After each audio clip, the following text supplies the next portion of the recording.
అంటే ఇప్పటి వరకు చూసిన ఐపీఎస్లు ఐఏఎస్లు ఎవరైతే క్రీమీ లేయర్ అన్నాను కదా, అత్యున్నత స్థాయిలో ఉన్న వాళ్ళ గురించి చెబుతూ వచ్చాం. కొంతమంది పేర్లు, వీలైతే వాళ్ళ డిజిగ్నేషన్స్ అందరినీ అంటే ఒక చూపించే ప్రయత్నం తప్ప ఇందులో వాళ్ళ విషయాలు, వాళ్ళు సాధించిన విజయాలు అవన్నీ చెప్పాలంటే ఇంకా అనేకం ఉంటాయి. ఆ ప్లస్లు మైనస్లు కూడా ఉంటాయి. అవన్నీ చెప్పాలంటే కనుక చాలా టైం పడుతుంది. కాబట్టి మ్యాక్సిమం ఉన్నంత వరకు, మాకు తెలిసినంత వరకు, వారి ఫొటోస్ కూడా దొరికినంత వరకు అందరినీ కూడా చూపించే ప్రయత్నంలో భాగంగానే ఇది చేస్తున్నాం. కాపులు దేశవ్యాప్తంగా ఎలా సివిల్ సర్వీసెస్ చేసి ఎలా దేశవ్యాప్తంగా కూడా వేళ్ళూనుకుపోయి ఉన్నారు అనే విషయం చెప్పడంలో ప్రయత్నంలో భాగమే ఇదంతా. ఇక అలాగే ఒకసారి జ్యుడిషియరీకి కూడా వెళదాం. జ్యుడిషియరీలో అంటే న్యాయ వ్యవస్థలో జడ్జిలుగా పనిచేసిన వాళ్ళు ఎవరెవరు ఉన్నారు? న్యాయ వ్యవస్థలో జడ్జిలుగా మనకు తెలిసింది ముఖ్యంగా సిజేఐ. అంటే ఒక తెలుగువాడిగా రమణ గారు మాత్రమే మనకి సిజేఐగా, చీఫ్ జస్టిస్ ఆఫ్ ఇండియాగా వెళ్ళారు అని మనం అనుకుంటూ ఉంటాం కదా. కాదది యాక్చువల్లీ రాజేంద్ర బాబు గారు. ఆయన 34వ చీఫ్ జస్టిస్ ఆఫ్ ఇండియాగా పనిచేశారు. అలాగే ఎన్హెచ్ఆర్సీ చైర్మన్ గా కూడా పనిచేశారు. అంటే ఈయన ఎన్హెచ్ఆర్సీ చైర్మన్, సిజేఐగా పనిచేసిన మొట్టమొదటి తెలుగువాడు రాజేంద్ర బాబు గారే. అయినా కాపులే మరి. ఇక కాస్ట్ గురించి కూడా చెప్పాల్సి వస్తాయి. రైట్. ఇక ముత్తా గోపాలకృష్ణ గారు, ఆయన హైకోర్టు చీఫ్ జస్టిస్గా పనిచేశారు, రిటైర్ అయ్యారు. ఇప్పుడు ఎవరైతే జడ్జిల గురించి చెప్తూ వస్తున్నానో వాళ్ళంతా కూడా రిటైర్ అయిన వాళ్ళే.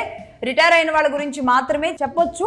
కాబట్టి జడ్జిల విషయంలో చాలా జాగ్రత్తగా వ్యవహరించాల్సి ఉంటుంది న్యాయస్థానాల విషయంలో. కాబట్టి జడ్జిల్లో ముత్తా గోపాలకృష్ణ గారు ఫార్మర్ హైకోర్టు చీఫ్ జస్టిస్గా ఆయన పనిచేశారు. ఉమ్మడి ఏపీకి పనిచేయడం జరిగింది ఆయన. అలాగే అంబటి లక్ష్మణ్ రావు గారు, ఆయన కూడా రిటైర్డ్ హానరబుల్ చీఫ్ జస్టిస్, ఆంధ్రప్రదేశ్కి పనిచేశారు. అలాగే యూపీ హైకోర్టుకు కూడా ఆయన పనిచేయడం జరిగింది. అలాగే one of the legendary humanity grounds తీర్పుల్లో ఆయన్ని చాలా మంది ఆదర్శంగా తీసుకుంటూ ఉంటారు.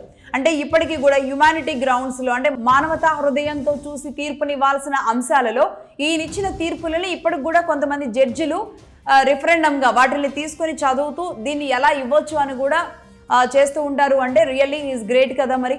అలాగే జస్టిస్ మీనా కుమారి గారు, honourable chief justice, retired Delhi హైకోర్టుకి ఆవిడ పనిచేయడం జరిగింది. అలాగే జస్టిస్ గ్రంథి భవానీ ప్రసాద్ గారు హైకోర్టు జడ్జిగా వెస్ట్ గోదావరికి, నర్సాపురంకి పనిచేశారు.